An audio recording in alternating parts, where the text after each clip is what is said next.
गुरुदेव। जय गुरुदेव। बीमारियों से बचना है, शाकाहारी रहना है, बाबा जी का यह उद्देश्य। कष्ट मुक्त हो देश विदेश।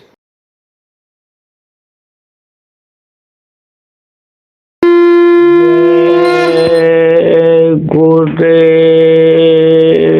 तेरे भरोसे मेरी जिंदगी है, चरणों में स्वामी तेरे मेरी बंदगी है।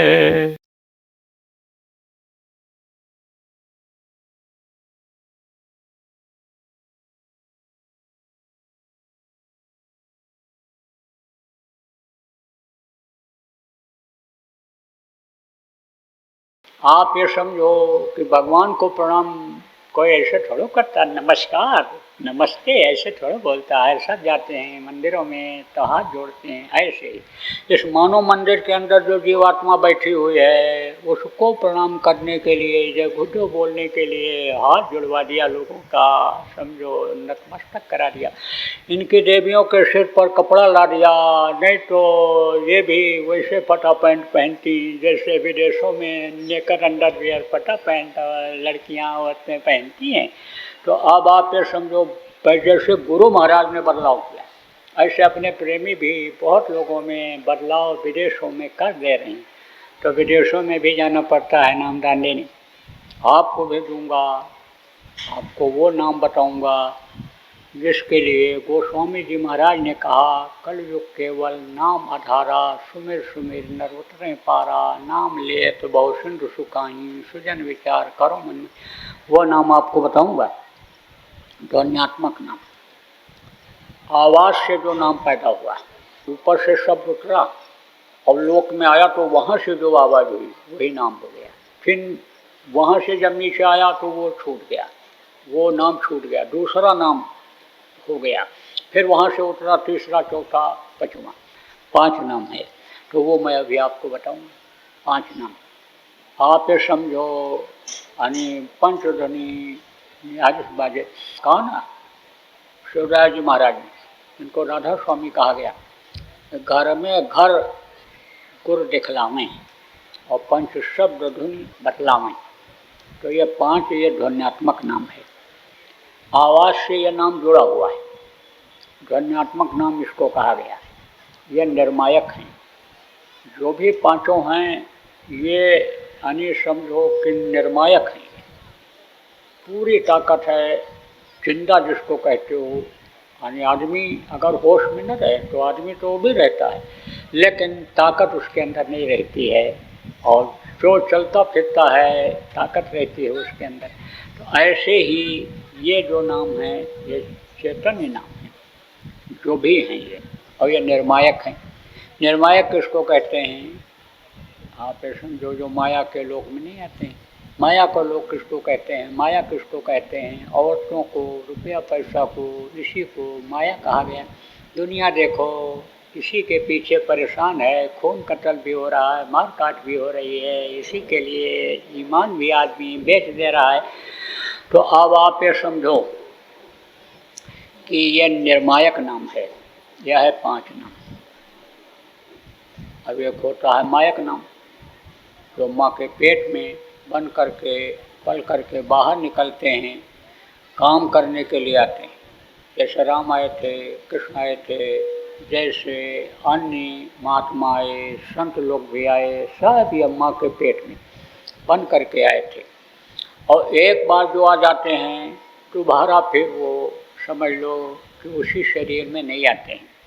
कोई रूप बना ले, कोई बोली उन्हीं तो उसी तरह का बोलने लग जाए, कोई भी कुछ भी करे, लेकिन वो तो नहीं हो सकता, वो नहीं हो सकते।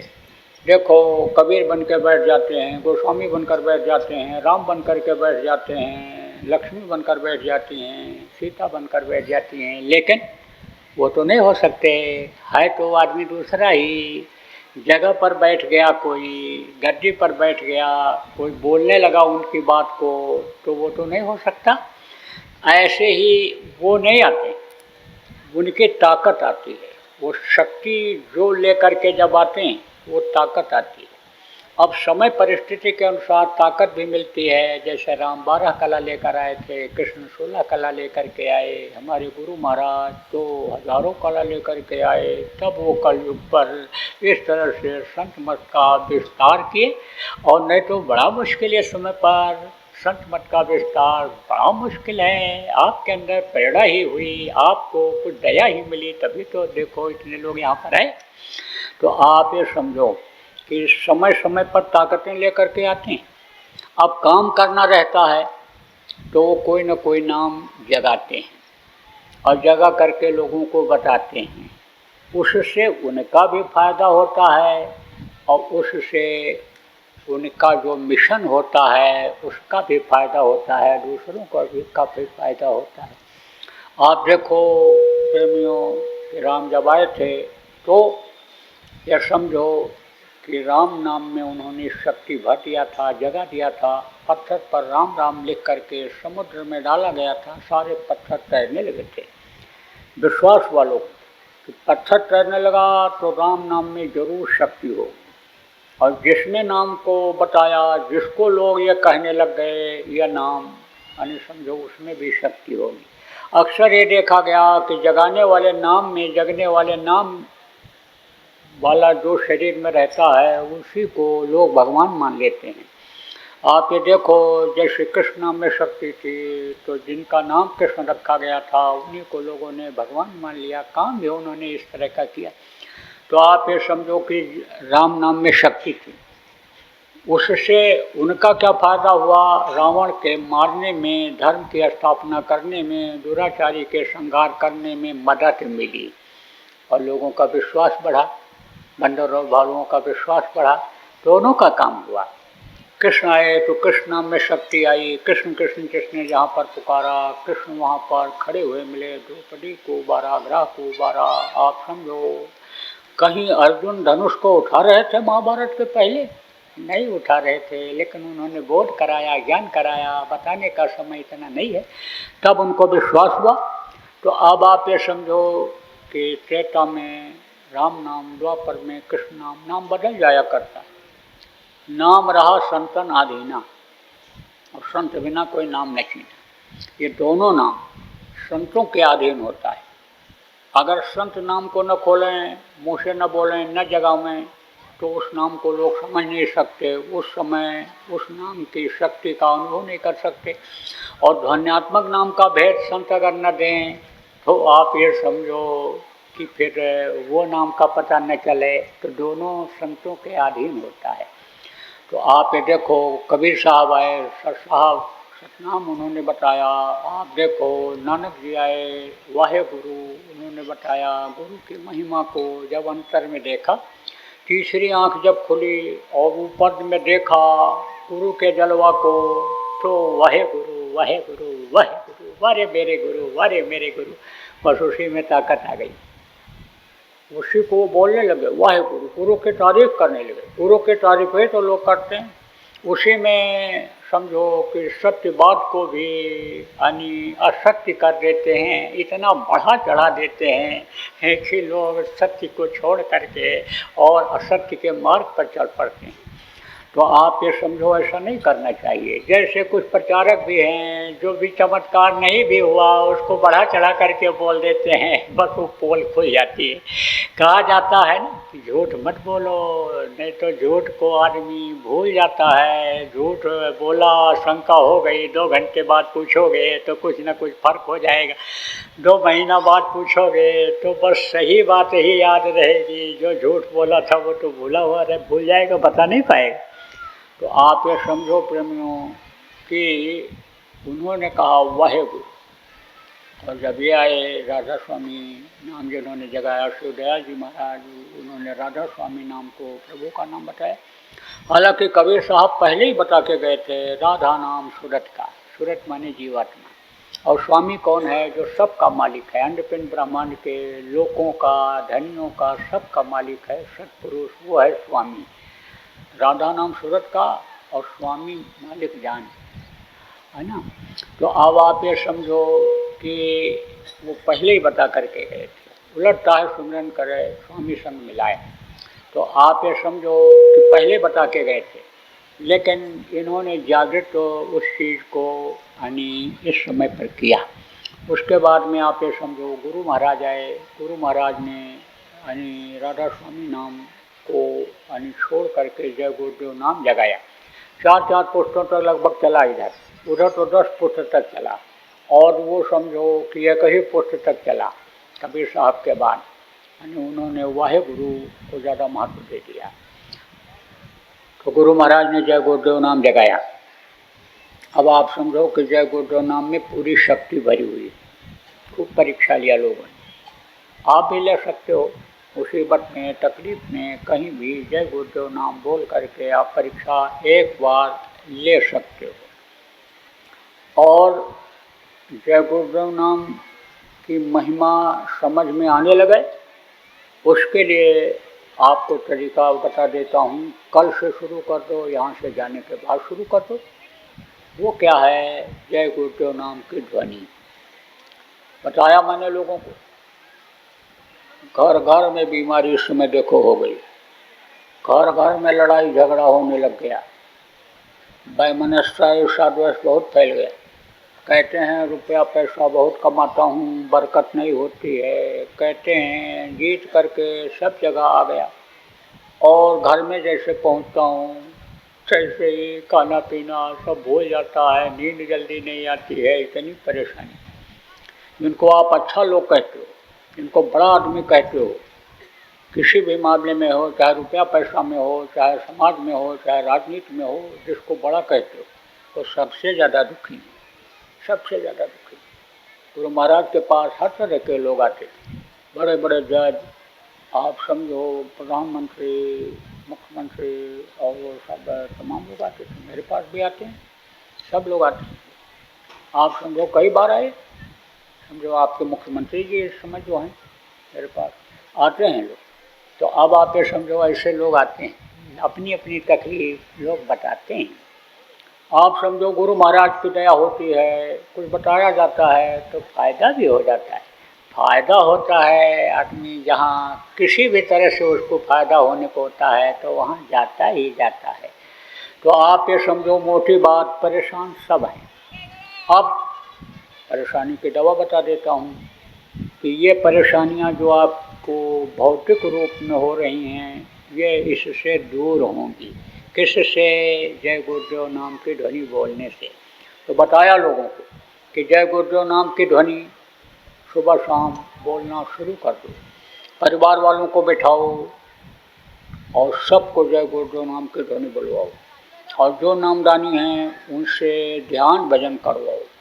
तो ये तकलीफ़ें धीरे धीरे जुदा होती दिखाई पड़ेंगी। और नहीं तो ये लेने देने का जो कर्जा है परिवार में, माँ बेटे का, बेटा बाप का, बेटी पिता का, पति पत्नी का, ये सब जो ये लेना देना है ये जल्दी अदा नहीं हो पाए।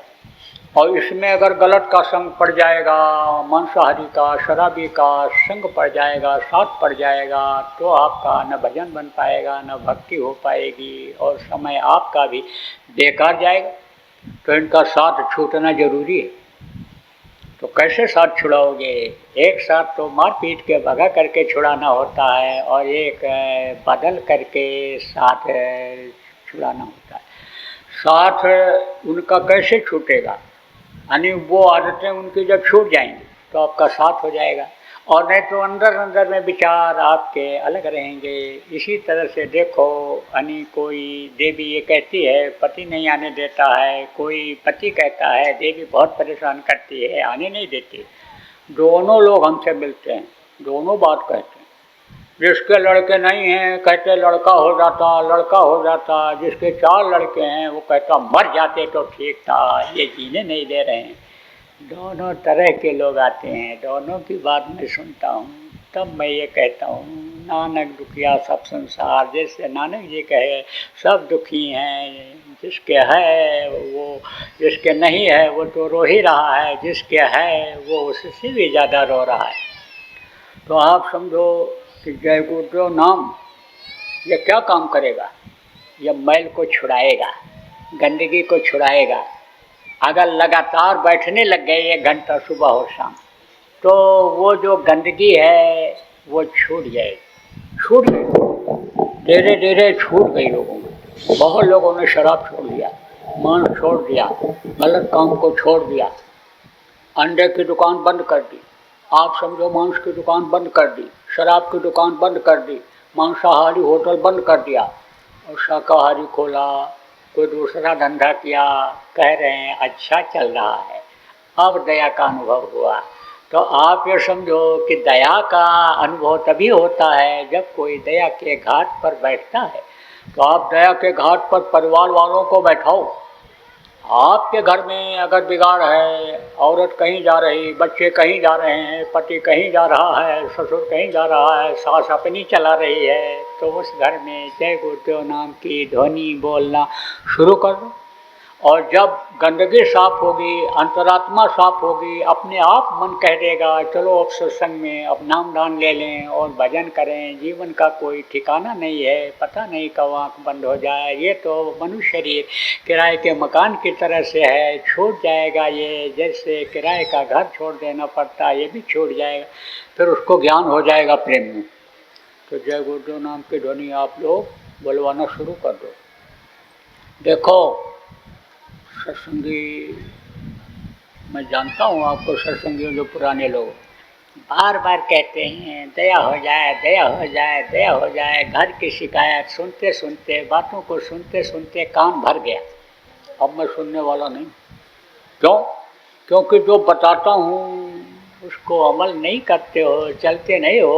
और जब करोगे तब तो विश्वास होगा। आप तो बस चाहते हो कुछ न करना पड़े, बस सेहत में सब चीज़ मिल जाए। सेहत में ऐसे नहीं मिलेगा। एक दिन किसी से मांग करके खा लोगे, लेकिन रोज़ रोज़ हाथ फैलाओगे तो कहेगा हट्टा कट्टा घूम रहे हैं, देखो कुछ करने के लायक तो भी नहीं करते हैं। फिर ये बोलने लगेगा, फिर जाओगे तो थप्पड़ दिखाएगा दूर से ही। ये बात समझ लो आप। तो आप विश्वास के साथ करो, चाहे नए लोग आए हो, चाहे पुराने लोग आप हो। आप नाम धुनी बलवाना शुरू करो। कम खाओ, गम खाओ, मेहनत ईमानदारी की कमाई करो। गजर नज़र ना आने किसी स्त्री के ऊपर रखो, और ना आप बच्चियों किसी पुरुष के ऊपर रखो। और इतना जो बता रहा हूँ इसको करके देखो, फिर आपको कुछ कहना ही नहीं पड़ेगा। छोटी छोटी चीज़ें नहीं पूछनी पड़ेंगी, छोटी छोटी बातों को आप स्वयं सुलझा लोगे। जैसे अब शादी ब्याह का फ़ोटो देखना बंद कर दिया, अब खुद तय करके कर लेते हो। खुद आप घर मकान बना लेते हो, बताने की जरूरत नहीं। घर नहीं बनाओगे, अरे घर बनाना ज़रूरी है तो घर बना लो, पूछने की क्या ज़रूरत है। अब जब समझ लो कि आप बातों को याद कर लोगे कि बच्चे की शादी ब्याह तब करो कि जब कमाने लग जाए, बड़े हो जाएं, तो लड़का लड़की का शादी ब्याह समय से कर दो, उनको न खोजना पड़े, तो आपको तकलीफ़ नहीं आएगी। फिर हर किसी को पूछने की ज़रूरत नहीं पड़ेगी। सोचो इतने आदमी हो, सब लोग न पूछ सकते हो, न सबको अलग अलग बताया जा सकता है। तो बातों को पकड़ना चाहिए। यह नहीं बस एक कान से सुने और दूसरे कान से निकाल दिया। यहाँ की एक बात भी घर पर न ले जाओ, बस यहीं का यहीं छोड़ जाओ। कहते पल्ला पल्ला झाड़ करके चला आया वहीं सुने। ऐसा मत करो भाई, ऐसा करोगे तो मैं सुनने वाला नहीं हूँ। देखो पुराने लोग, आप इस बात को समझ लो। तो नए लोग जो आप आए हो, आप लोग कैसे आनी समझो नाम धनी बोलोगे, आपको बता देता हूँ। जय गुरुदेव, जय गुरुदेव, जय गुरुदेव, जय जय गुरुदेव।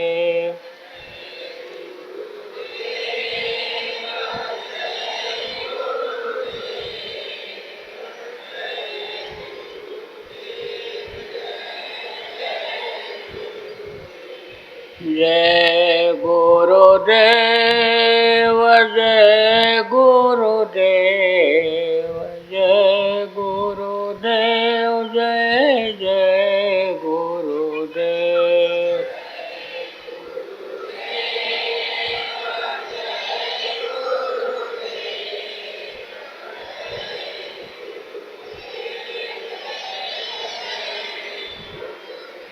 इसी तरह के नाम धुनी बोलनी है और सुमिरन ध्यान भजन जिनको नामदान मिल जाए उनको करना है।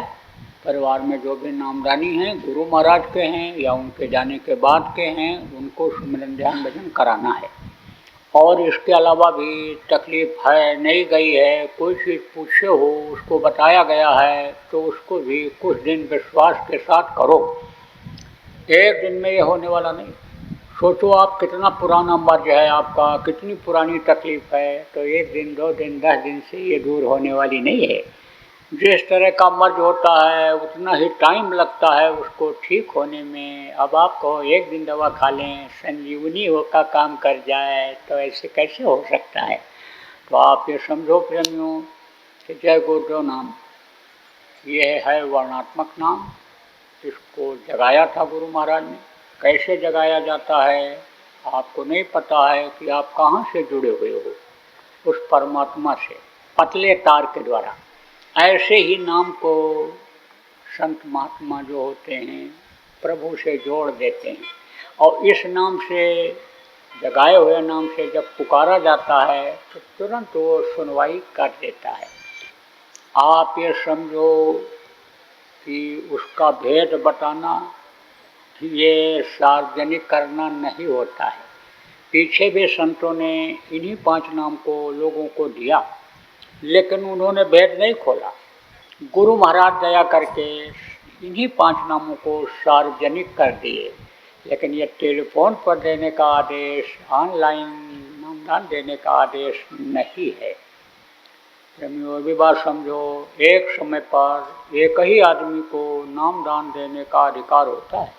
संतों के शिष्य तो बहुत हुए, लेकिन देखो कबीर साहब के भी बहुत थे, तो उन्होंने किसको अधिकार दिया? नानक साहब को। नानक ने अपने 10 गुरु जो हुए हैं उनको एक दूसरे देखो देते चले आए। फिर उन्होंने समझो कि किसको दिया, आने समझो रतनदास जी को जो सबसे छोटे थे। गुरु गोविंद सिंह इधर दक्षिण में गए थे, पेशवा परिवार के थे रतनदास जी, उन्होंने उनको अधिकार दिया। फिर उन्होंने शामराव जी को दिया, फिर वो इधर आए और यहाँ पर सुखदयाल जी महाराज को दिया। उन्होंने किसको दिया? विष्णुदयाल जी महाराज को, गुरेलाल जी महाराज को विष्णुदयाल जी महाराज ने दिया। और उन्होंने किसको दिया? गुरु महाराज को। और गुरु महाराज ने मुझना चीज़ को दे दिया। नामदान देने वाला तो एक ही रहता है। अब यह भी आपको बता दें कि पीपल, पाकड़ और रसाल ये पेड़ होते हैं। तो पीपल का बीज अगर नीचे गिर जाए, फल नीचे गिर जाए, बीज से सीधे गिर जाए तो जमता नहीं है। पक्षी जब फल को खाता है और बीज को नीचे गिराता है, वो बीज जमता है। ऐसे मुंह से सुनना जरूरी होता है। बाहर के समझो इस मुंह से बाहर के कानों में ये आवाज़ जाना जरूरी होता है। जिसको अधिकार होता है, आदेश होता है। तो आप मत बताना, गलती मत करना ऐसे। एक चीज़ और बता दूं, आपको ध्यान लगाना बताऊंगा, और जब आप आंख बंद करोगे, मन को रोक करके ध्यान लगाओगे और ऊपरी लोकों में जाओगे, आपके इस जड़ चेतन की गांठ खुलेगी, जीवात्मा ऊपर की तरफ जाएगी, ऊपरी लोकों को देखेगी, तब आप ये समझो कि बहुत खुश होगी। और जीवात्मा कहाँ रहेगी? इसी शरीर के अंदर रहेगी। तो खुशी, गम, यह सब अंदर से ही उभर करके आता है, अंदर से ही निकलता है। तो आत्मा जब खुश होगी तो खुशी मुँह से निकल जाएगी। कहने का मतलब यह है कि उन चीज़ों को जिनको आप देखोगे, सुनोगे, उसको लोगों को बताने लगोगे, और जैसे बताओगे तैसे वो नाराज़ हो जाएगा और बंद कर देगा कि देखो रुपया पैसा से खरीदी जाने वाली दौलत ये नहीं है, वो धन इनको दे दिया, ये संभाल नहीं पाए। तो आप बताना मत किसी से। और अगर बता दिया और बंद हो गया तो समझो जल्दी मिलने वाला नहीं। उसके लिए आंसू बहते हैं, तड़प पैदा होती है। देखो चेहरा, मालूम पड़ेगा कि घर में जैसे कोई मर गया हो, इतना आंसू निकलता है। आए दिन ये चीज़ देखने को मिलती है। जिन्होंने बता दिया वो बेचारे बहुत दुखी। इसलिए कुछ भी अंदर में दिखाई पड़े या सुनाई पड़े तो बच्चे और बच्चियों किसी को भी मत बताना। अब नाम दान लेने के लिए और भजन करने के लिए ना तो आपको घर छोड़ना है, ना बीवी बच्चों को छोड़ना है, ना आपको अन्न छोड़ना है आपके पास। अच्छा खाओ, हजम कर सको खूब खाओ। 100 गिलास दूध पी लो रोज, 2 किलो घी हजम कर सको खा लो, पूरी छूट है तो अच्छे मकान में रहो, है तो अच्छा कपड़ा पहनो, अच्छे गाड़ी में चलो, लेकिन किसी को मार करके छीन करके घर ले करके उसमें मत रहना, उसके गाड़ी में छीन करके गाड़ी में मत बैठना। आप ये समझो मेहनत और ईमानदारी की कमाई करो कि जिससे बरकत हो जाए, जिससे आपकी बरकत ख़त्म हो गई वो चीज़ आपकी वापस आ जाए। आपको ना जात छोड़ना है, ना धर्म छोड़ना है। देखो भगवान ने किसको बनाया, मानव जाति को बनाया। सबका आँख एक है, कान एक है, मुंह एक है, एक ही जैसा है। यानी सबके मुंह है, सबके आँख है, सबके कान है, सबके टट्टी पेशाब का रास्ता है, खून हड्डी और ये चमड़ी सबके है। ये तो आपने बना दिया। तो ये भेदभाव संतों के यहाँ नहीं रहता है। हमारे यहाँ कोई भेदभाव नहीं। का हरि का भजन सो हर का हो, हर जात पात पूछे नहीं। कोई जो भजन करता है हर किसी का होता है, हर किसी का होता है। तो जो जीवात्माओं को देखता है, जो परमात्मा के अंश सबके अंदर है, उसके यहाँ कोई भेदभाव नहीं। लेकिन अभी ये कह दूँ तो आप नाराज़ हो जाओगे। बहुत से लोग कहोगे बाबा जात छुड़ा रहे, धर्म छुड़ा रहे हैं। जात धर्म हम नहीं छुड़ा रहे किसी का। आप जहाँ रहते हो वहीं रहो। जिसके साथ आप भोजन खाते हो, जिस जाति समाज के साथ आप भोजन खाते हो, उसी के साथ शाकाहारी भोजन खाना। जहाँ लड़का लड़के का शादी ब्याह करते हो वहीं करना। यह ज़रूर कहता हूँ कि समय पर लड़का लड़की का शादी ब्याह कर दो कि जिससे उनको न खोजना पड़े। उनकी खोज जो होती है गलत निकल जाती है, अनुभव नहीं होता है, 2 महीना भी नहीं बीतता है और तलाक के मुकदमे चालू हो जाते हैं। और दहेज का अगर चालू हो गया तो दहेज के केस में सज़ा किसी को नहीं होती है। आज तक हमने नहीं सुना, लेकिन एक बार तो जेल की रोटी खानी ही पड़ती है। तो क्यों जेल जाना पड़े भैया? इसलिए ऐसा काम न करो, समय से कर दो, देख करके समझ करके। ये ज़रूर कहता हूँ। मर्यादा जो आपकी बनी हुई है समाज की बनाए रखना चाहता हूँ। तो अब आप कहोगे भाई दक्षिणा वाली मर्यादा तो आप ख़त्म कर दे रहे हो। बहुत से लोग देखो लोटा धोती लंगोटी अनाज बिस्तर सब पहले ही रखवा लेते हैं, तब कान फूंकते हैं, कंठी बांधते हैं, छाप लगाते हैं। कोई मुड़ मड़वा देता है, कोई कपड़ा नहीं बदलवा देता है, कोई घर छोड़वा देता है, सन्यासी बना देता है। तो ये तो सब आप कर नहीं रहे हो, यह मर्यादा ख़त्म कर दे रहे हो दक्षिणा का। तो दक्षिणा दे दो, मौका है आपके लिए। तो दक्षिणा में देना क्या है? आप अपनी बुराइयों को यहीं छोड़ जाओ। यही सबसे बड़ी है आपकी दक्षिणा।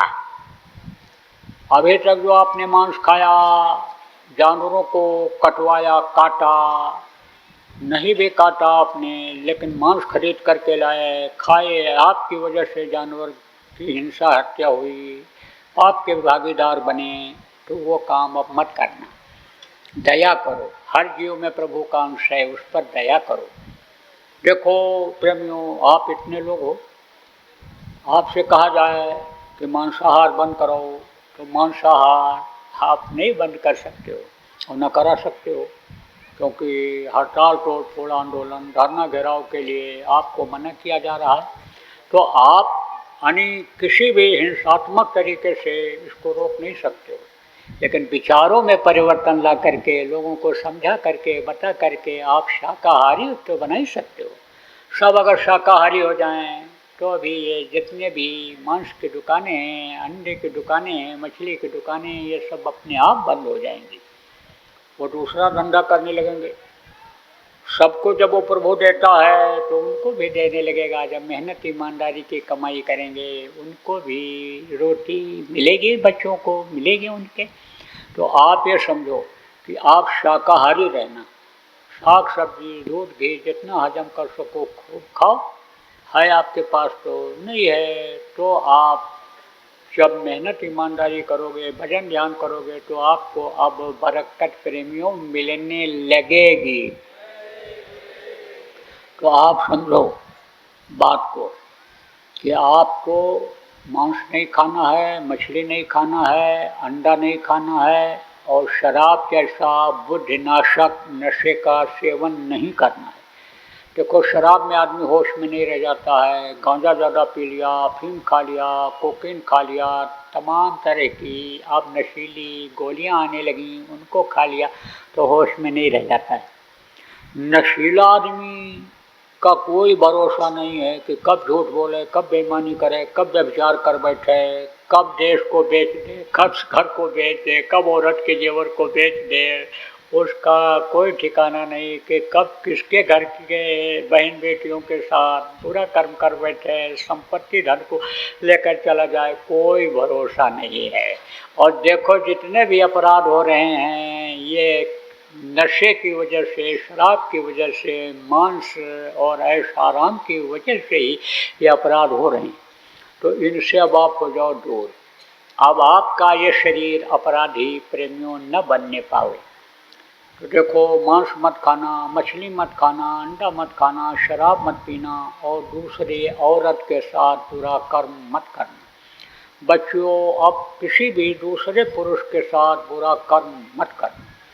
अभी तक मान लो गलती हो गई, अनजान में हो गई, जान में हो गई, उसके लिए आज उस प्रभु से माफ़ी मांग लो।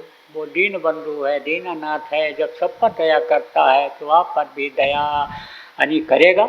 लेकिन दोबारा जब गलती करोगे जान करके तब वो फिर मुख मोड़ लेगा और फिर तो गुरु माथे से उतरे शब्द बिलू ना हो, ताको काल घसीटी है, बचा सके नहीं कोई, फिर काल रगड़ाई कर देगा। यह भी बताए देते हैं आपको। फिर मत कहना कि हम नामदानी हैं और हमको ये तकलीफ़ हो गई, गलती अब मत करना। देखो ये बीमारियां क्यों बढ़ रही, इसी वजह से बढ़ रही। और अभी आपने क्या देखा, अभी तो ऐसी ऐसी बीमारियां आएंगी कि एक मिनट में भगवान याद आ जाएंगे। जैसे कोरोना में देखो सबको बस भगवान के भरोसे हो गए, जो नास्तिक लोग थे वो भी भगवान को याद करने लग गए। तो आप ये समझो कि एक बार तो तकलीफ बढ़ेगी और उसके बाद जब अच्छा समय आ जाए तब अंडलोक की इतनी जीवात्माएं यहाँ उतार दी जाएंगी कि एकदम भजनानंदियों का बिल्कुल माहौल हो जाएगा। जिसको कहते हैं कि जय गुरुदेव में संसार हो जाएगा, ऐसा समय आएगा। आज पता के जा रहा हूँ आपको, लेकिन बीच का समय ये बड़ा ही तकलीफ दे होगा। इसमें जो बच जाएगा वो अच्छे समय को देख लेगा। तो प्रेमियों अब ये सब गलती जो आपसे कभी किसी से बन गई हो अब मत गलती करना। तो बोलो जय गुरुदेव। जय गुरुदेव। बाबा उमाकांत जी महाराज अपने ही प्रेमियों के सहयोग से संस्था द्वारा जनहित का कार्य करते हैं।